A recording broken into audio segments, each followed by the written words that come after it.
చల్లడి పడితే ఒక్కడు కూడా నిలబడ్డా. ఇలాంటి ధైర్యం లేని జనాన్ని పెట్టుకుని వీడేం చేస్తాడు? అవును సార్, మీరన్నట్టే మాకు ధైర్యం ఉండేది కాదు, శక్తి ఉండేది కాదు, నమ్మకము ఉండేది కాదు. చావు మా మీద గంతులేసేది.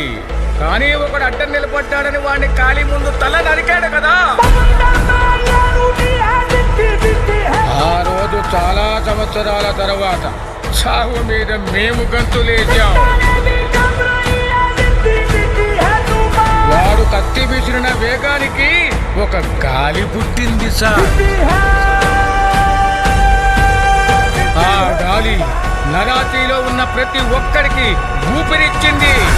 మీకొక సలహా ఇస్తాను, మీరు మాత్రం అతనికి అడ్డు నిలబడకండి సార్.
జన్మగా ధైర్యానికి జననం,